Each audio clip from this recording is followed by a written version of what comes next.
asalaamaaleykum sunu mbokk yi nga xamante ni ñu ngi ñuy seetaan ci sunu page Facebook Ñomre Info ak ci YouTube bi ak ci Instagram ak TikTok ñu ngi leen di nuyu bu baax di leen dalalaat tey ci seen émission doxantu tey doxantu dalal keneen tey nag Ñomre Info dafa seet si benn doomu Ñomre boo xamante ni nekkatul ku ñuy présenté kooku mooy le colonel Amadou Makhtar Dieye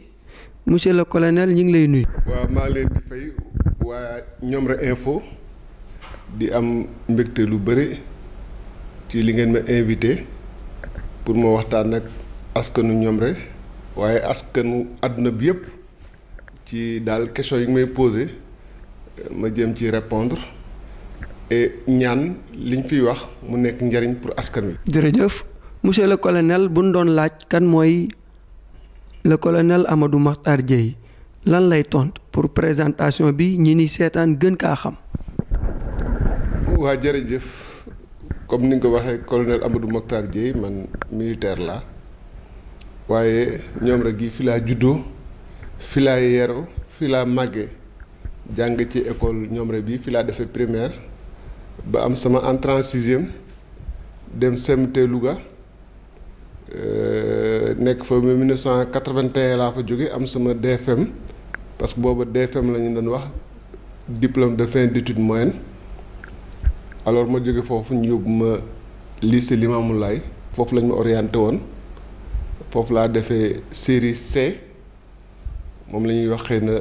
fi mu toll S1 ba am sama bac en 1984 loolu moo ma dugal sax ci armée parce que bi ma amee avant may am bac dama defoon ay concours parce que comme ni ngeen ko xamee rek boo juddoo Ñomre yaroo Ñomre màggee Ñomre souvent doo woon am ay moyens donc da ngay jéem a liggéey mooy nekk sa préoccupation bu njëkk avant sax ngay xool lan ngay liggéeyee mais man naka laay def ba liggéey donc amoon na concours yoo xam ne nag jàppoon nañ ni ku ci réussir rek xëy na di nga am chance su teel a liggéey. loolu moo taxoon ma def benn concours bu ñu naan concours pour école militaire de santé alors ma def concours bi yàlla dimbali ma jàll ci concours boobu donc defoon naa yeneen concours sax comme école polytechnique de Thiès foofu aussi jàlloon naa fa te foofu sax moom gënoon intéressé parce que bëggoon naa nekk ingénieur mais bi ma demee rejoindre école polytechnique de Thiès. Presque la veille le concours santé militaire génn mais malgré ça ma dem Thiès def naa fa presque ay 5 jours ci école bi ñuy préparer pour dem Bango mais ci waxtaan yi ak ñi ma doon waxtaanal ci lañ ma expliquer ni santé militaire de moom boo génnee doo chômer liggéey bi c'est automatique polytechnique nag moom da ngay demander emploi da ngay def sax souvent def sa entreprise état mën na la jël mais c'est pas automatique man. automatique boobu moo tax ma bàyyi polytechnique ci dernier jour yi dem santé militaire donc loolu moom tax ma dugg ci armée xëy na question bu ngeen di poser la sax mais man armée li ma ci dugal du dama bëgg armée man liggéey laa bëggoon te ñu ne ma armée boo ko defee da ngay am liggéey automatiquement donc loolu moom ma dugal ma def santé militaire donc génn en 1990 comme pharmacien lieutenant alors di gravir ay échelons parce que armée moom noonu la. ba 2016 ci laa jàll 1er avril 2016 ci laa jàll la am grade colonel donc de l'armée sénégalaise grade boobu moom laa yore ba léegi. leer na wax nga ko sànq polytechnique bu Thiès nga génn après nga choisir def carrière militaire bi ndax da nga bëggoon maanaam am xëy comme ni nga ko waxee bëggoo woon daal di génn ci loolu ba pare di toog daal kii bi xëy mi di tardé. mais loolu da nga amoon pression sociale bu nekk sa ginnaaw tax nga def ko am yow sa avis personnel la rek moo tax nga ni naa embrasser carrière militaire bi. non pression sociale la woon na parce que man bi may def CM1 la sama papa gaañu sama yaay nekk femme au foyer nekk fii si ñoom rek amuñu ay moyens donc amoon vraiment ay ñu ma jàppale ñoo xam ni leer na trop ay ñeneen nit ñoo ma doon jàppale sax. sama njàng mépp maa ngi leen di gërëm ñooñu bi may nekk Louga ay nit samay mbokk ak ay dëkkandoo yu yàgg ñoo ma jàppale ba ma jàng sans problème Dakar aussi ay nit ñoo ma jàppale ba ma jàng sans problème donc man liggéey laa soxla woon parce que dama waroon a dimbali samay waajur et loolu moo gën a tax vraiment ma ne damay wuti liggéey donc man loolu moo ma dugal ci armée mais du woon vraiment benn vocation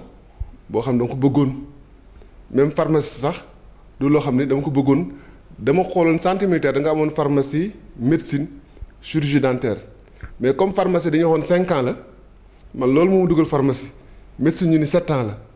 man sax pharmacie choisir ma ko parce que dama ko bëggoon a dama ko choisir parce que moo gënoon a yomb moo affaire moo gënoon a jege pour am liggéey donc man loolu moo tax pression sociale moo gën a tax ma choisir loolu mais regretté wu ma ko. waaw dañuy taxawaat tuuti ci militaire ndax ku wax li nga wax sànq xaw na laal tuuti ñoom rek démb ak démb ku doon wax diw day def militaire dina xaw a jaaxal nit ñi xëy na mbokk yi bi ñu déggee ni seen doomkat moom militaire la nekk ñoom yan réaction lan amoon jamono boobu. non man nag mënuma xam vraiment réaction bi nit ñi amoon mais bu ma jëlee sama exemple yaay moom nga xam ne mooy sama référence moom daal li ko intéressé woon mooy naa am liggéey xëy na régleel ko ay problème mu xaalis moom xaalis sax fu ma koy jëlee sax intéressé wu woon naa koy régleel ay problème rek comme ku jur doom da ngay bëgg doom bi tekki boo ñoom rek lañ nekk da nga gis nit ñi di tabax donc da ngay bëgg sa doom mu jàppale la nga tabax day bëgg sa doom dépense mu koy assurer et cetera et cetera donc loolu la parents yëpp bëggoon donc moom vraiment jéem ci woon a xalaat lii ak lii ak lii donc man militaire yi daal hasard moo ma ci dugal mais du loolu xam ne dama ko doon discuter sax ak samay parents naa leen damay def lii du ma def lële ñun dañu xawoon a am peut-être teel a génnaa ñun ñoo doon choisir quoi amul woon peut-être discussion ak suñu parents yi ci loolu man dama xëy suba choisir ko mais c'était pas vraiment parce que dafa ma neexoon mais dama ko choisir noonu parce que man liggéey moo ma intéressé woon te yaakaaroon naa ne foofu laay jaar pour am liggéey bu gën a wóor. léegi ñu ñëwaat ci colonel bi wax nga ko à part colonel bi yan fonction nga occupé ak ci fonction yooyu nga occupé yan réalisation nga ci jot a amal. man nag damay wax colonel laa militaire laa mais li sama liggéey pratiquement liggéeyuma ci armée loolu aussi day jaaxal nit ñi mais man fonction liggéeyuma daanaka ci armée directement am na ay missions yu ma def mais bëriwul tuuti la. man bi may jàng université aussi dafa amoon possibilité nga nekk militaire liggéey ci armée bi ak nga nekk militaire di liggéey ci université man nag dama jéemoon a liggéey ci université dafa amoon ay conditions dama doon def ay concours comme concours d'internat des hôpitaux de Dakar ma def ko yàlla def ma jàll ci en 1989 nekk sax major ci concours boobu. loolu aussi dama koy wax et loolu moo tax ma def internat après am chance su ñu recruter ma université comme assistant attaché assistant sax lañu doon wax à l'époque en 1991 donc man dama teel a aussi commencé dugg université di fa jàngale donc 91 ba léegi man recruter nañ ma université donc ça fait maintenant presque 31 ans maa ngi université di fa jàngale donc man sama carrière bépp presque jàngale la ma gravir échelon yëpp ci université mooy attaché assistant maître de conférence agrégé loolu la ñuy wax professeur agrégé en 2004 professeur titulaire en 2008 muy grade boo xam ne nag moo gën a élevé ci université waaw ñiy jàngale université dañuy am ay grade mais grade bi gën a élevé mooy professeur titulaire man yàlla def ma nekk ko en 2008 ak léegi donc ça fait 14 ans ma nekk professeur titulaire des universités mu am ci mbégte bu bare. bon maintenant loolu mooy sama jaar-jaaru sama jàng surtout mais fonction yi ma occupé aussi bon occupé naa ay fonctions yu am importance dama ci jaar ci yenn yi rek man 2013 12 septembre 2013 dañ ma nommé directeur de la pharmacie et du médicament. mooy direction bi nga xam ne mooy yore luy garab buy dugg Sénégal yow yaay responsable bi te dafa am importance parce que garab mooy li nga xam mooy faje boo amee ay médecins yu baax ak ay pharmaciens yu baax it boo amul garab moom mënoo faj kenn donc ñu jël responsabilité bi jox la ko donc mu nekk beaucoup de fierté ma liggéey fa 59 mois muy aussi bien garab yi que même pharmacie yi nu ñu koy organiser au Sénégal pharmacie yu bees yi ñuy créer loolu lépp sama responsabilité la nekkoon donc loolu aussi jëm naa fa góorgóorlu parce que góorgóorlu bi ma gënoon def mooy ni may defee ba garab yi nekk garab de qualité parce que boo deful qualité rek day mel ne defoo dara donc loolu def nañ ci ay jéego yu bare fexe nañ aussi ba garab yi bare seen prix yi wàññeeku damay rappelé wu 2014 defoon nañ benn rapport boo xam ni day wane ni defoon nañ ay économies yu mat 4 milliards de francs CFA pour population bi ci promotion yi ñu doon def ci médicaments génériques yi defoon nañu aussi benn base de données boo xam ni garab bu ñu la bindal rek boo ko xoolee ci base bi da ngay xam ban garab la da ngay xam lu muy faj da ngay xam ñaata lay jar te da ngay xam aussi waa ñi méngoo pour yow nga mën a choisir bu ñu la proposé garab bu jar 4000 nga di gis naa équivalent bu jar 2000 wala bu jar 3000 wala bu jar 1500 loolu aussi dañ ko defoon donc mu nekk beaucoup de fierté góorgóorlu woon nañu aussi ci garabu mbedd yi te jàpp naa ni tey Sénégal garabu mbedd am na fi ba léegi sax mais boo xoolee pour nga demati ci benn dëkk xëy na en tout cas bu paasee Touba nga gis fa nit même nga gis nit kuy jaay mbedd ci garab sax même Sénégal yëpp mën naa ni pour nga gis ko c'est difficile. Touba am na ay dépôts yoo xam ni amuñu autorisation mais comme Dakar ni ñu doon gis nga nekk ci benn quartier kenn romb la ak taabalam di jaay ay garab ak caaroy feneen loolu pratiquement kenn gisatu ko même ñoom rek yi def nañ fi ay opération gars yi ñëw nañ ba fii boutique yi dañ doon jaay garab de temps en temps ay paracétamol ak yooyu loolu aussi mënu ma ni dañ ne carrément mais wàññeeku na bu baax a baax donc ñu def ci ay jéego yu mag ci suñu magistère bi ñu nekkee direction de la pharmacie aussi lañ jàppoon ay nit à Touba Belel man demoon naa foofu bi ñu leen jàppee et ñu suivre nit ñi sensibiliser ba nit ñi ñu tëj ci kenn ki 7 ans kenn ki 5 ans loolu musul am Sénégal yaakaar nañ sax musul am Afrique kuy trafiquer garab bañ la tëj la 5 ans wala 7 ans loolu vraiment peine yu rëy la te tax na ñu bare aussi jéem a moytu garab yi bien que am na toujours mais ñu yaakaar nañ daal def nañ ci ay jéego yu bare bon loolu mën naa ci tënk loolu la ñu gën a def ci direction pharmacie et du médicament et surtout jaarale affaire yi yu bare ci yoon bon bu ma jógee foofu 2019 man bi mu ma jëlee direction de la pharmacie donc c'était le 13 juin 2019 alors le 20 juin ñu nommé ma directeur des laboratoires loolu aussi ma ciy sant yàlla di ci sant autorités yi parce que bi ñu fa jëlee xëy na sax waa ñoom rek yeeg ñeneen ñi dañ doon jaaxle ne kii di jëlee nañ ko fa wala dàq nañ ko comme ni ñu koy waxee mais vraiment yàggul parce que une semaine moo ci tegu man ñu ne ma joxaat ma beneen direction mooy direction des laboratoires ci ministère de la santé et de l'action sociale. laboratoire nag mooy fi nga xam ne fi ñuy defee ay analyse pour xam ne kii am na diabète pour xam ne kii am na Covid kii am na tuberculose kii am na sida kii lii mooy groupe sanguin kon laboratoire dafa nekk lu am importance. laboratoire sax dañu ci xool ba xam kii am na yenn feebaru cancer yi wala amu ko foofu la ñu koy jëkk a xoolee avant ñuy def li ñu naan ay examen anatomopathologique donc laboratoire dafa am importance ci système de santé bi te dañ naan sax bu laboratoire amul médecin bi day gumba du mën a gis feebar bi. mooy yombal diagnostic bi. waaw mooy yombal diagnostic bi donc élément de diagnostic élément d'aide au diagnostic lañ la bokk quoi comme ay radiologie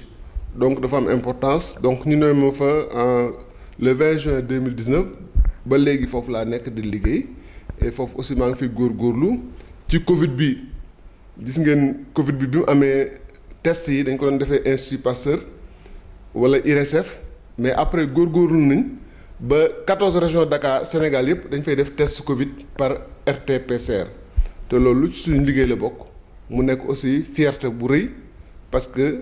boo amee ay laboratoire yu bare day tax feebar bi ku soxla rek fi mu nekk rek ñu mën fa seet feebar bi au lieu que ñëpp di ñëw Dakar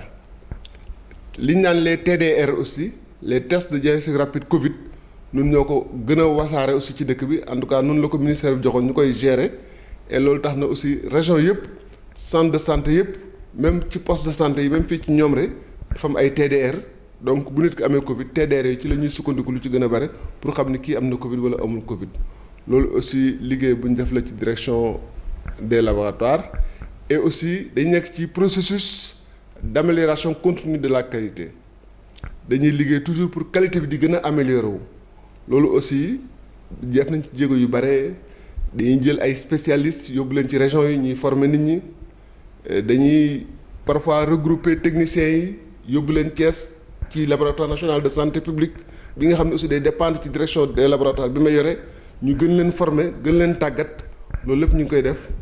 vraiment parce que dama gëm ni direction des labos man dama waxoon ne am naa objectif yu bare mais premier bi mooy ce qu'on appelle la fiabilité des analyses mooy bi ñu la defalee analyse résultat bi du am benn sikki sàkk loolu mooy premier objectif bi ci loolu la ñuy gën a liggéeyee beneen objectif bi mooy fu nit ki soxla analyse rek ñu mën ko defal loolu aussi ñu ngi ciy def ay jéego pour éviter kenn ki jóge Louga pour dem Dakar def ay analyse wala dem Saint-Louis def analyse wala jóge Tambacounda di dem Kaolack pour def ay analyse loolu aussi réglé wuñ lépp mais ñu ngi ci def ay jéego yu bari. waa ci pharmacie boobu la ñuy taxaw parce que ñun waa Ñomre sax daanaka foofu lañ la gën a xamee daal moo tax dama ciy borox ndolu laaj la rek yan contribution nga xamante ni andi nga ko ci développement Ñomre yan apport daal nga indi fii ci Ñomre. waaw d'accord jërëjëf question bu difficile la parce que nit ñi moom apport dañuy xool boo xam est-ce que tabax nga fi juma waaw wala defal nga fi benn route wala nga indi nga fi courant wala indi nga fi ndox donc loolu la nit ñi gën a xam mais nun xëy na côté boobu vraiment defuñu ci xëy na lu bare mais ci suñu man-man am na yeneen côté yoo xam ne jéem nañ ci def ay jéego mooy jéem a jàppale xale yi li ci gën a li nga xam ne gën nañ ko def daal mooy étudiants yi comme man dama doon jàng donc sama xel ci étudiants yi jëkk a nekk wala élèves yi même si lycée bi wala CS bi doon naa si jàppale ay nit jënd naa fi ay livres jàppale quelques élèves mais étudiants yi moom depuis des années war na mat peut-être 5 ans 6 ans chaque année dama leen di jàppale ñoom xam nañ loolu ci appartement yu ñuy loué wala yeneen dama leen ci jàppale en tout cas damay def ay contributions yoo xam ne day varier entre 300 000 400 000 par an loolu moom def naa ko pendant au moins 4 ans 5 ans loolu def naa ko ci étudiants yi mais en plus damay dem si ñoom aussi di waxtaan ak ñoom pour ñoom ñu gën a góorgóorlu dama leen di gis dama leen di wax ni yéen bëgguma kenn ñëw fii di ma expliquer naan ma prof bi dafa compliqué prof bi lii ak lële wala grève bi fexe leen ba ñi jàll ngeen bokk ci waaw ñoom xam nañ loolu dama bu ma kenn expliquer fexe leen ba ñiy jàll parce que université chaque année ay milliers de personnes ñoo fay jàll yow fexeel ba bokk ci ñooñu mais ne m'expliquez pas que y avait tel ou tel problème donc loolu dama koy def ci étudiants yi wala leen sama bopp aussi bu ma defee ay émissions dama koy partager ak ñoom ñu gis sama jaar-jaar pour aussi ñi nga xam ne jàpp na ne jaar-jaar bi baax na ñu jëm ci roy donc vraiment côté boobu dama leen di conscientiser di wax importance njàng bi ak naka la ñu war a comporter wu à Dakar ak yooyu donc loolu jëm naa ko def ci étudiants yi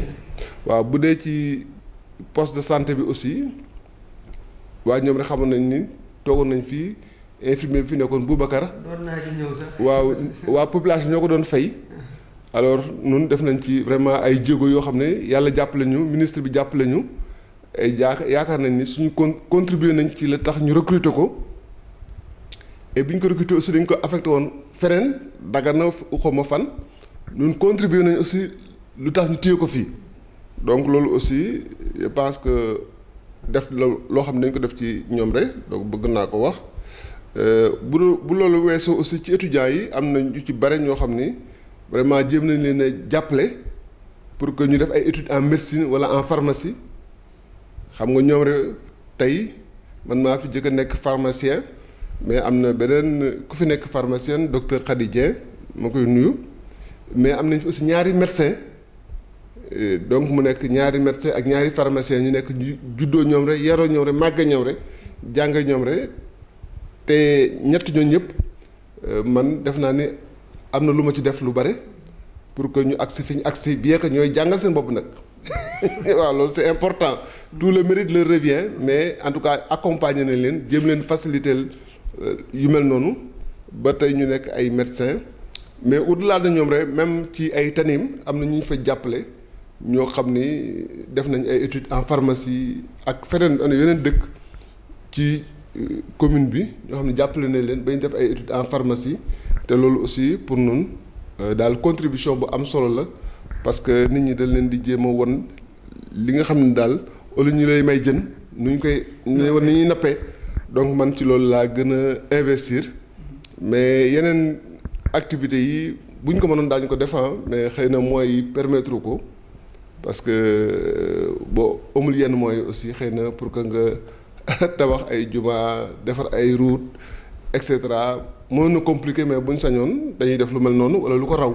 parce que ñun amuñu fenn fu dul ñoom rek fii lañ juddoo fii lañ yaroo fii lañ màgg et loolu ñoom rek la ñuy damoo te bu ñu ko defoon ñun dañ ci kontaan suñu mbokk di ci kontaan ñëpp di ci kontaan donc en tout cas pour le moment ci loolu lañ gën a liggéey ak aussi bu ñu nekkee comme man ci santé laa nekk damay jàppale ay nit ñi aussi bu ñu ñëwee hôpital am ay problème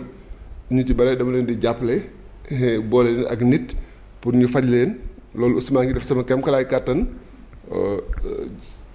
mënuma lépp nag parce que mënoo nekk fépp mais même am naa sax ay relais am naa sama jarbaat boo xam ni moom pharmacien la par exemple mi ngi hôpital Dantec mais daf may jàppale sax ci waa Ñomre ak waa gox bi ci dimbali leen pour ñu mën a faju bu baax a baax loolu aussi maa ngi ci def samay kem kalaay kàttan xëy na doyul mais yéene bi daal en tout cas dépassé na li nit ñi gis. wax nga ko sànq dañuy taxaw ci poste de santé bi yàggul sax keroog Ñomre Info ak ATN ak waa poste bi defoon nañ ci benn public reportage pour wane anam yi nga xamante ni yu jéggi dayo yi nga xamante ni poste bi mel na ko Ñomre ñëpp xam na ni commune bu mag la regroupé 47 villages war naa dépasser poste de santé yow nga ko sànq te sa domaine de prédilection la parce que kii di la pharmacie di la santé loolu colonel ban gis-gis la ci am. waaw man poste de santé bi li ma gis mooy xam nga nit ki moom faju dafa am importance ci nit parce que la santé moom avant tout loolu expression bu ñu utiliser la santé dafa am importance ci dëkk bi donc yaakaar naa ni poste de santé bi man dama yaakaar ni sax war nañ ko jéem a dépasser vraiment am un centre de santé boo xam dañuy am ay médecins def leneen parce que am ay chirurgie dentaire am leneen parce que ñoom rek ak li ko wër mérité nañ ci li ma jàpp lu mel noonu donc yaakaar naa ne ñun ñëpp dañ ci war a jàpp mairie bi ak waa ñoom rek ñi ak keneen ku mën a dimbali rek ku nekk daal ak fu mu tollul mu jëm jàpp xëy na bañ am xëy na centre de santé man daal pour man ñu sauté pas boobu sax moo gën bu fekkee mën na nekk jéem a dem ci centre de santé boo xam ne dañ koy tabaxaat tabax ko mu moderne xëy na loolu moo gën mais buñ ko mënul aussi il faut pas attendre en même temps ñu am projet boobu mais mën nañ jéem a def ay amélioration aussi ci poste de santé bi en tout cas man dem naa fa tey gis naa ni poste bi yu bare mën nañ ko améliorer parce que discuter naa ak infirmier bi discuter naa ak sage-femme bi donc xam naa ni am na yoo xam ni mën nañ ko def ci tàng-tàng bi man li ma gën a frappé mooy la chaleur parce que xëy na ñoom rek laa dëkk mais xëy na dama yàgg Dakar mais bi ma gisee foofu conditions yi ñuy liggéey par rapport à la chaleur man dama jàpp tout de suite que xëy na au moins am na bureau yoo xam ne war nañ ko climatiser nit ñi nekk au moins dans ces conditions yu tane même maladie fi ñuy nekk xooluma ko mais yaakaar naa ni sax femmes yi accouchées dañu war a nekk ci ay salles climatisées loolu je pense que du loo xam ne dafa compliqué trop et en même temps xëy na ñu gën ko defaraat parce que man gis naa fa ay seng xalaatuma ko woon sax parce que dama doon jàpp ay tool laay gis à la limite mais gis naa fa ay seng te man xam naa seng nu mu tàngee parce que seng xëy na ci laa juddoo donc xam naa nu mu tàngee donc loolu yaakaar naa daal lu ñu war a améliorer la lu ñu war a gën a defaraat parce que jigéen ñu bare dañ fay dem surtout jigéen ñi jigéen ji matu dafa war a nekk dans de bonnes conditions xam nga même ñuy liggéey aussi dañu war a nekk dans de bonnes conditions pour ñu gën a mën a sawar pour ñu mën a gën a mën a concentré wu donc noonu aussi lu ñu ci mën rek dañ ko ciy def parce que toujours damay discuter ak ñoom nag même Boubacar dama daan discuter ak moom dama ko doon wax bindal mais ki war a bind na bind bu fekkee c'est le maire qui doit écrire na maire bi bind bu fekkee yoo war a bind na jaar ci médecin chef de région bi man ngeen jox ma copie man ma def plaidoyer ci li ma man ak samay relation yoo am ci ministère bi mën naa dem mais day fekk yéen ngeen bind argumenté bu ko defee noonu ñu jéem ci jàpp pour que en tout cas yàlla dimbali ñu mu sotti parce que noonu aussi am na ay nit ñu xam et mën nañ leen wax mais sur la base de benn initiative boo xam ne daal wala démarche boo xam ne day jóge ci ñi fi nekk ñi nga xam ne ñoo yore santé bi ñi nga xam ne ñoo yore mairie bi et boobaa noonu lu ñu ci mën a jàpp rek dañ ko ciy jàpp parce que encore une fois man maa ngi fi ñoom rek tey bu ma feebaroon foofu la ñu yóbba donc war naa xam ni au-delà de la population man sax sama sécurité ci la bokk sama waa kër ñi bu ñu feebaree da leen yóbbu ci poste de santé bi donc ñun ñëpp vraiment poste de santé bi dañ ko war a taxawal mais man au-delà du poste de santé de ñoom rek même Louga dama fay intervenir ci domaine yu bëri pour améliorer les choses te loolu defuma ko pour waa Louga aussi parce que bu ma ko defalee waa Louga waa ñoom rek aussi laa ko defal peut-être ñoom duñ ko xam mais am na ay lijjanti yu may def yoo xam ne koy jéem a def pour le centre de santé bi nekk Louga mais dama koy def même pour l'hôpital de Louga même pour le centre de santé de Sakal man am na ay jéego yu mu fay def yoo xam ne xëy na waa ñoom rek duñ ko xam mais parce que man damay liggéey au niveau national donc am na ay postes yoo xam ne dama koy lijjanti ay techniciens laboratoire comme ci laboratoire laay nekk pour développer ay laboratoire donc damay intervenir ay Darou Moussi ay Ndofane ay Sédhiou non parce que fii xëy na amagul laboratoire dama lay expliquer rek ni Sénégal gépp ñun ñoo ko bokk affaire bi du kii ku nekk am nga sa gox war nga fa def sa kéemtalaay kattan mais boo nekkee directeur nekkoo directeur pour ñoom rek da nga nekk directeur pour national mais dama bëgg wax li ngay def c'est pas pour kam par exemple dañuy def ay test Covid à Louga loolu man joué naa ci rôle bu ngand donc bu waa ñoom rek damay def foofu test Covid dañ ci gis seen bopp même ñoom rek yi dañ fi def ay test Covid TDR et cetera donc lépp ñun ñoo ko bokk daal waaw loolu daal laa mënoon wax ci poste de santé bi ñun ñëpp jàpp ci mais dafa laaj organisation vidéo bi gis naa ko mais il faut que ça soit organisé parce que nit ñi duñ jël seen xaalis comme ça joxe ko noonu dafa laaj ñu xal fu ñu koy def naka lañ koy defee naka lañ koy organiser. merci mon colonel loolu leer na léegi dafa mel ne ñi ngi jëm ci cëppaandalu émission bi yan message ngay jagleel population bi ñoom rek ak surtout jeunesse bi parce que jeunesse bi manqué nañ référence li nga fi wax lépp macha allah vous avez un parcours je touche du bois. ban message ngay jàllale population mais surtout nag la jeunesse de Ñomre.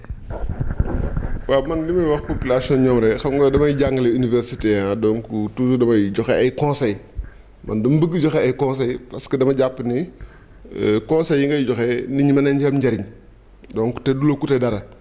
donc li may wax jeunesse bi mooy ñu liggéey ñu sérieux damay wax sama étudiants yi toujours il ne faut jamais bricoler parce que ça va toujours nous rattraper donc looy def rek da nga ko def ak fulla ak fayda comme ni may wax booy bay gerte nga dem ca joor ga xëy na doo am ñax de mais doo am gerte aussi waaw boo bëggee bay am gerte da ngay dem peut-être ca xurwa waaw mu metti xëy na di nga am ñax mais boo amee chance foofu nga gën a amee gerte donc boo bëggee dara da nga koy jox akam da ngay liggéey da ngay ñefe comme ni ko xale yi waxee donc man message boobu laa gën a bëgg a insister nit ki dafa war a góorgóor dafa war a ñefe bañ a bricoler te parce que kuy liggéey rek di ñefe rek en général di nga ci génn njàng mi aussi c'est important yombul nag waaye ku xool ni njàng mi da nga naa njàng mi doo ci am dara mais aujourd'hui ñi fi nekk président njàng pratiquement moo leen ko may ñi nekk président assemblée nationale pratiquement njàng moo leen ko may ñi nekk au conseil des collectivités territoriales njàng la conseil économique social njàng la médecins yi jàng la magistrat yi jàng la avocat yi jàng la infirmier yi jàng la sage-femme yi jàng la donc fii boo toggee ni njàng mi jëriñul dara it xëy na yaa ngi nax sa bopp parce que gis nga ñu bare ñoo xam ni àgg nañ fu sore te njàng moo leen fa yóbbu dañuy jàpp ne aussi dëkk bi ay maguy moo fi nekk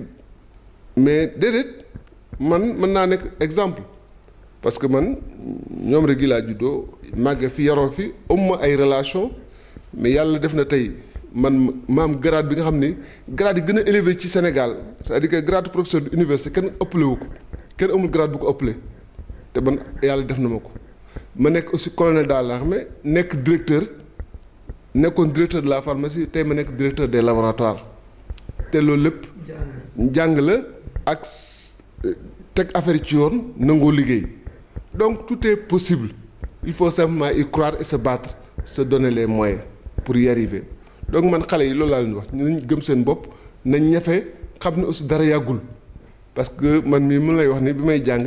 mais bi ma commencé nekk pharmacien léegi c'était en 1990 ba léegi ça fait 32 ans donc dara yàggul donc nañu góorgóorlu ñu jàng loolu c'est important leneen li may wax xale yi aussi mooy loolu sax wuma ko xale yi rek même parents yi dama gëm ni en tout cas pour nun jullit xale yi dañuy war a jàngal alxuraan c'est parce que jàpp naa ne alxuraan lépp nga ci parce que day yar xale yi man dama xoon bu ma amantoon ay doom ay xale yu ndaw dama leen yóbbu alxuraan ñu jàngi mën naa yóbbu daara suñu jàngi buñ jàngee nag ba xaw a dëgër ma yóbbu leen école mais école laa leen di yóbbu comme école classique yi comme man bi ma jàngee fa laa leen di yóbbu. école publique yi. école publique wala privée mais école française 100% laa leen di yóbbu donc man loolu aussi dama koy wax pour parents yi parce que jàkk naa ni loolu aussi lu baax la parce que alxuraan bi day tax ñoom seen xel ubbeeku mais dina tax aussi yàlla musal leen ci lu bare ci lii xew maintenant ci monde bi réseaux sociaux yeeg dérives yeeg cigarette seeg alcool beeg yu bare bu alxuraan jiitoo ci yow doo ko def donc man pour en tout cas ñi nga xam ne ay jullit lañ jàpp naa ni loolu aussi dama koy wax parents yi surtout ñi nga xam ne dañuy nekk ay xale soog a am ay doom ak yooyu man loolu daal je pense que war nañ ko ci gën a góorgóorlu comme ni ñu doon def ndar nit ñi dañ doon jàng alxuraan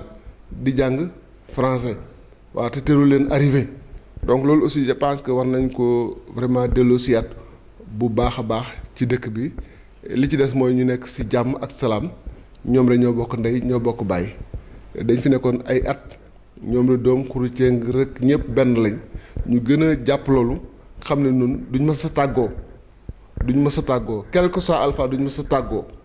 parce que même koo ci xuloon tey suba bu amee xew mu am xew bu naqari da nga fay yaa fay jiitu donc dëkk bi ñu ñoo ko bokk ñu ñoo war a jàppalante te vraiment gën a liggéey pour faire avancer suñu dëkk gën a liggéey pour faire avancer dëkk notre pays donc man loolu laa jàpp daal moo lu am solo la te message boobu daal laay bëgg a partager ak ñëpp di nuyu ñëpp di leen wax ni daal nun man ñoom rek mooy sama fierté te vraiment ku bëgg man bu ma nekkee doon jàng lom da ñoom rek la ñu ma tuddoon xëy na nag tey réseaux sociaux yi tax na xëy na sëñ ayo bi la moo gën a tax ñu xam ñoom rek mi ngi ci def lu baax maa ngi koy nuyu waaye man bu ma nekkee SMT parce que phrase bu ma doon jël exemple bu may def damay fex ba tudd ci ñoom rek ñu tudd ma lom da ñoom rek donc man ñoom rek daal mooy loo xam ne dama ko bëgg parce que jàpp naa ne ku nekk fi nga juddoo da nga war a gën a góorgóorlu pour jéem a contribuer pour développement sa gox et après nga ñafe aussi pour développement de ton pays. jërëjëf mon colonel foofu la ñuy tëjee wax ji kenn ku nekk fi nga nekk